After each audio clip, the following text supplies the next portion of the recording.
Welcome to Breaking Dimension.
My talk is about evolving consciousness, which is something I feel is deeply, fundamentally interesting to society and the self, is how do we improve ways of enhancing consciousness in order to experience more and make better decisions. And I got involved in this way back in the 60s, and then I experienced LSD and came intimate with its value. And I very much was influenced by the hypothesis that it increased the volume of blood in the brain, thereby feeding billions more neurons to function simultaneously and widen one spectrum of association. And this hypothesis, and a lot which followed from it, was a kind of guiding idea which I wanted to develop and find out if it was true or not. Because I thought if one could explain altered states in a physiological sense, it would help open up access to them and overcome the taboo. Well, that was a long time ago, and it took me a kind of good 40 years to finally get into the brain imaging technology, where happily I am now. But before that, about 12 years ago, I set up the Beckley Foundation with the aim of a duality of main aims. One was to uncover more understanding about the changing states underlying a fuller range of conscious states, because in my opinion, to be informed by a fuller range of conscious states must be an advantage in understanding ourselves and making good decisions.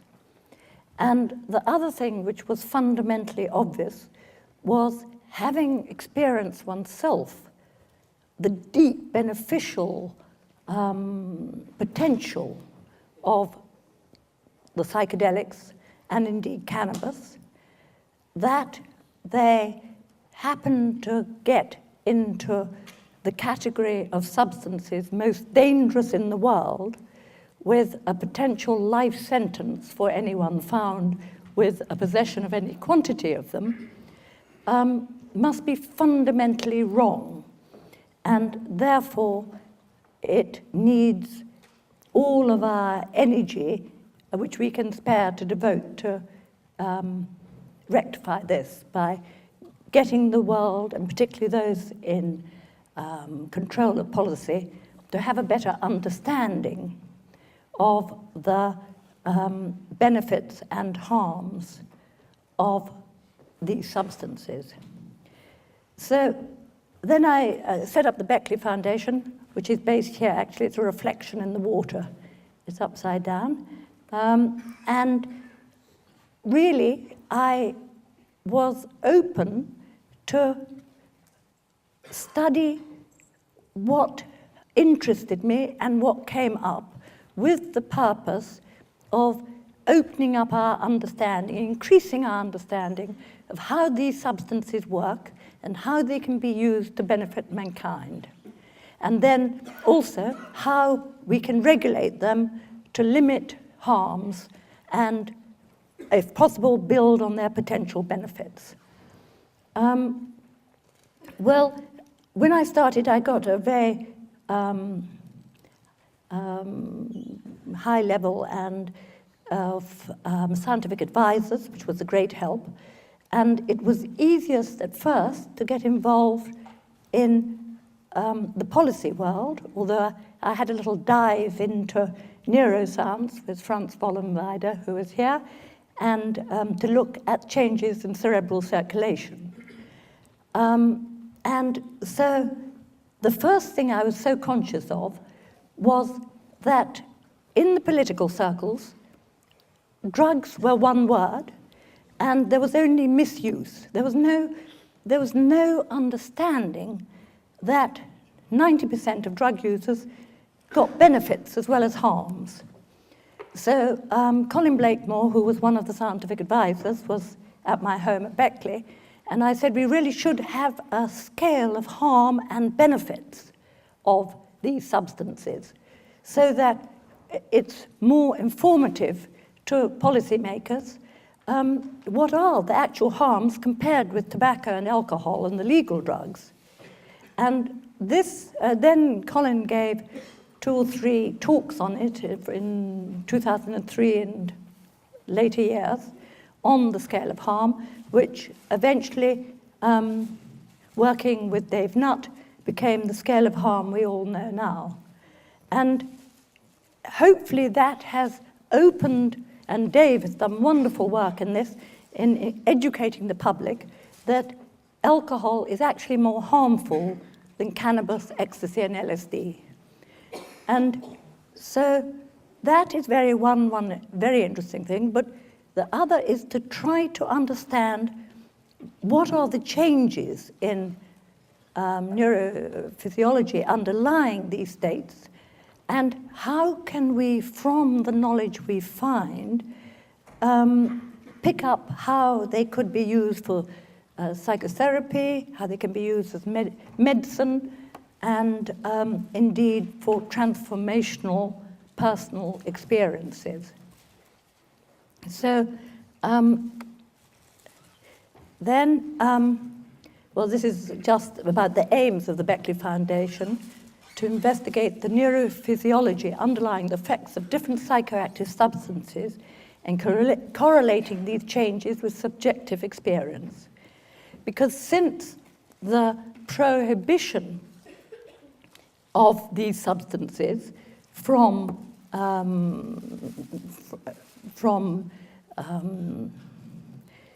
being able to be used freely, it also completely blocked scientific research.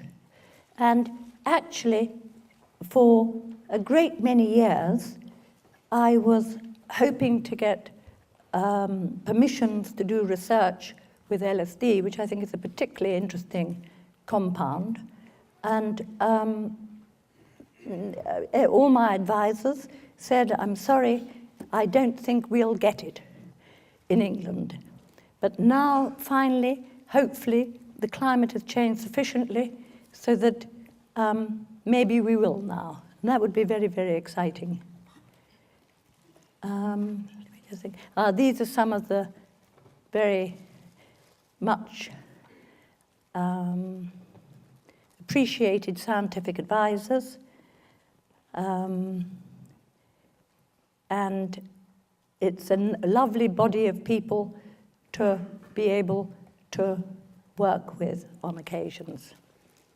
And Dave Nutt, he has been on the Beckley Foundation Advisory Board since the beginning, and we have done much in the world of drug policy together, but now the very good news is that together with Robin Carhart-Harris, who gave an excellent talk this morning, we have set up a Beckley Imperial College Psychedelic Research Program, which will hopefully go on flowing from where it's begun very satisfactorily, and do much research onto different compounds, comparing and contrasting their action using the latest brain imaging technology. And the first one we did was, let me just get to it, was, as, I don't know if you heard Robbins, is with psilocybin, looking into how it alters cerebral circulation. My old kind of hobby horse. And interestingly, the results have come out exactly opposite to what we had hypothesized. And in this study so far, instead of showing an increase in cerebral blood flow, it shows a decrease. And now, this is in a resting state, so who knows what it will show when it's not a resting state, and that's hopefully research that we'll do in the future. But the fascinating new information is almost a mirror image to what I at any least part expected, was that it's a decrease in cerebral circulation, but it's particularly a decrease in those parts which are a system which is associated, and it's called the default mode network, i.e. when you fall, you're not concentrating and you fall into a state of self-reverie and daydreaming, that is the center which has the most blood and activity. And now the biggest decrease was in that system, which is basically the connector hub of the brain, where different strands of information come in and are then censored and got rid of in order to keep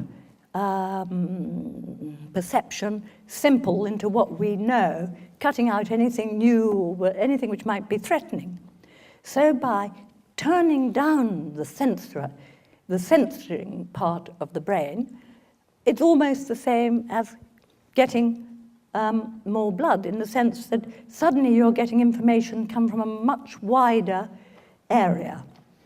And that is also very interesting in that our results inform that in depression, certain areas in the default network are over-activated. And therefore, by the psilocybin deactivating them, one might be looking at a potential route of treatment for depression and also cluster headaches. And no doubt in time, as we look at more, the other things will crop up. So having done a pilot study to just test for safety, the next study was using the technique called ASL to see where the change in blood perfusion, and the third study, which has just been finished on Friday, is using BOLD to see how connectivity changes. And I think it's very fascinating, this, to finally get, using brain imaging technology is like using a microscope. So in a sense, using psychedelic substances as a tool to alter consciousness is in itself a microscope of a magnifying glass of consciousness. So it's very, I think we can learn a lot from learning how the functioning alters when these substances hit in, and how comparable is it to the state of meditation and other techniques of altering consciousness. I think we'll probably find a lot of similarity between these states and the states of higher level of meditation.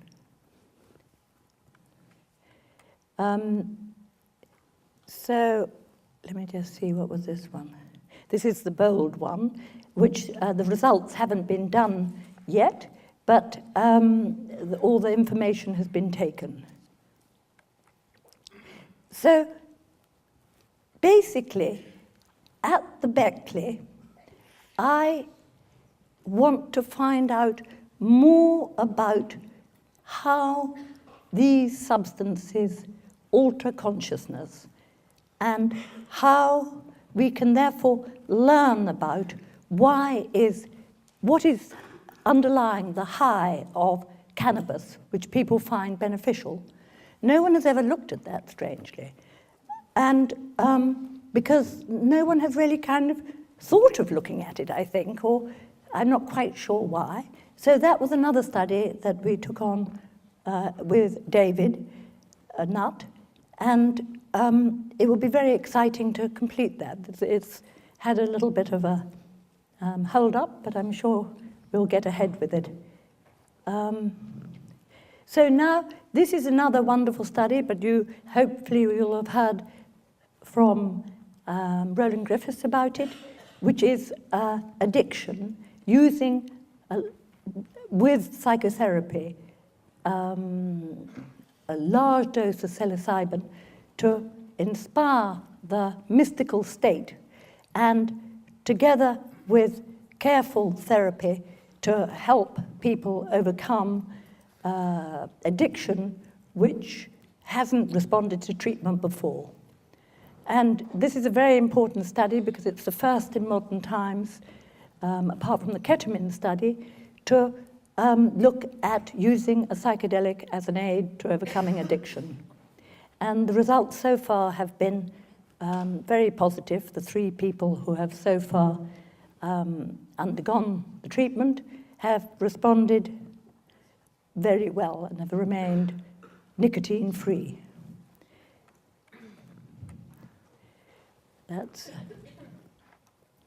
But obviously one needs a much bigger group to have as initial base of the study in order to get a clinical study going. This is a study with Torsten Passi, using the analog of LSD, which is non-psychedelic, to treat cluster headaches. And it has shown it helps patients overcome and lessens their cycle of pain. And so it's a study which is well worth carrying on and investigating further. Now, although these aren't psychedelics, they come into the same category, I feel, in the history of the world's use of these substances to alter consciousness. And throughout history, as we know, mankind has used cannabis and the psychedelics to get to non-ordinary states, to have deeper perceptions and experience of the divine, to achieve greater openness, both with people and with nature. And I think any research which throws more light on how these states come about is helpful, because actually it's only through scientific research, in my view. I think scientific research is the key to overcome the taboo which has happened on these substances. And because it's uncontroversible, to a certain degree at least. Now, here we've been doing some of the early research on CBD, cannabidiol, the stress-relieving end of the cannabis, which balances THC, which is a psychoactive compound, which is very stress stimulating in certain people, particularly in certain people prone to schizophrenia or psychosis. And we found that by injecting IV of CBD before the people are given THC, it works as an amazing block to stress.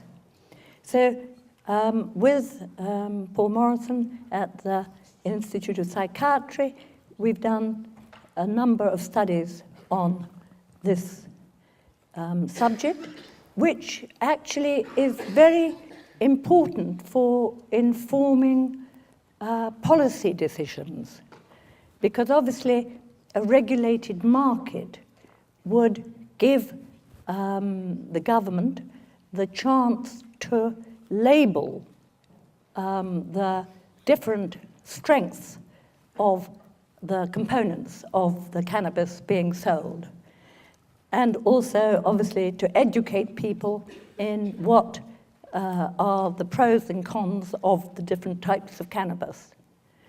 So I think it's a very, as cannabis is enormously the largest part of the illegal drug market, it's very important for us to get a better grip on how we can minimize the harms, which in recent times, with the ever-increasing strength which comes with illegal substances, are resulting in more harms to the youth than they did 40 years ago when the cannabis was imported from where it was grown naturally, where in nature the balance is accurate in the sense that CBD balances the THC. So I think it's very important to build up our understanding of the relationship between these compounds and try to balance the genetic modification in the other direction, which is now happening in various places, like in California. Now, this is just a research, further one we're just planning to do on CBD, which is putting people through virtual reality in an underground, which stresses most people. 40% of the general population experience paranoid thoughts in this setting. So we're selecting participants with a high score for paranoia and then subjecting them to a ride in the underground and seeing if those who have had CBD, how they compare with those who have had control. But that hasn't been completed yet. With Celia Valcoran and Celia Morgan at the UCL, we have just completed research into the reported connection between cannabis and creativity.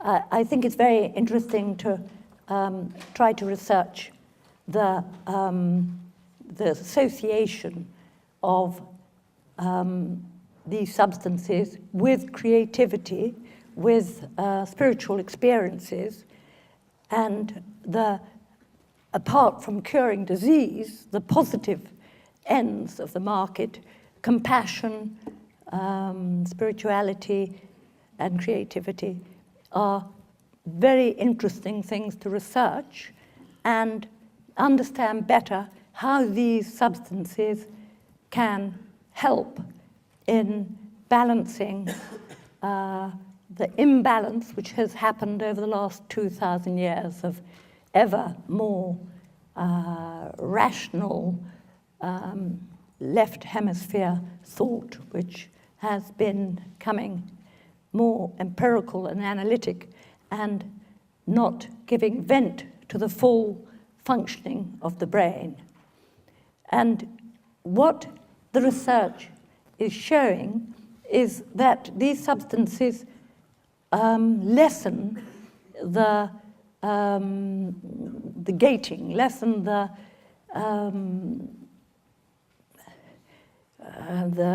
limitation of consciousness, so that more associations from further afield, which are usually taboo, can come into consciousness. And obviously creative thought is when there are distant associations come together in a new and interesting way. So in this study, the trouble with creativity studies are the creativity tests are completely undesigned to test for that sort of creativity which comes about with an altered state of consciousness. They're much more intelligent tests or testing, associating words. No, what one really needs is a group of very top thinkers in this area to come together and think how we can get better creativity tests, which tests for those attributes of altered states. And I've been trying to get this going for several years with computer programmers in San Francisco and various people here. And one day I hope we do, because at the moment the trouble is they don't really reflect very well what one's trying to test. But anyway, it showed that cannabis can increase creativity in recreational users, particularly facilitating low creatives. But one would think from the record of people who've used it, it would also facilitate some high creatives too. So this is a study we're doing in California with a dispensary, a large Californian dispensary with 40,000 patients, in order for the first time to collect data on the efficacy of different strains of medical marijuana. So we'll be testing the marijuana for its THC, CBD, and other moles, etc. And then patients, participants at the clinic will be invited to fill it in and compare it with other information from pharmaceuticals, etc. And hopefully we'll build up a very big database on what works better in what condition, which surprisingly has never been done before. This is another drug survey which compares substances with alcohol and tobacco as well, and we'd love as many people as possible to fill it in. Now, this seems rather offline, this research. It's research I'm doing in Russia with a leading cerebral circulation expert, Professor Moskalenko. And his particular kind of passion is cerebral spinal fluid and finding out how the circulation systems in the brain interrelate and how they change second by second and in the aging process. And our research has come up with some very, very new and interesting results, which shows a decrease in this concept of cranial compliance in the aging system. When we get to about 40, it's at its lowest point, and then brain cells begin to die, and actually the cranial compliance goes up a bit. But the interesting thing is that a low index of cranial compliance is associated with Alzheimer's and dementia. And I think we'll find, what I'm interested in researching is whether psychedelics increases the index of cranial compliance, which I think it might. And then it would show that these substances could be used as a protection in the aging process. Well, what I want to say really is that what I have been trying to do over these last years is open the doors to scientific research into the areas of interest where these substances can be used beneficially to help us move forward. And I think it's a very exciting time because suddenly our research is being taken seriously and we aren't making the same mistakes as were made in the 60s. The research is all very carefully, methodically done, and we are stepping slowly forward. And the door is now open, and hopefully in the next 10 years, a lot of evidence will come up to support what are the changes and how they can benefit us. Thank you.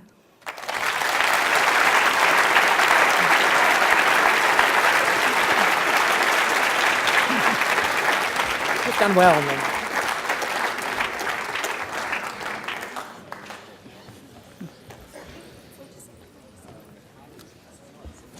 The microphone. Oh, I'm so sorry. It's okay. It's okay. There you go. Thank you.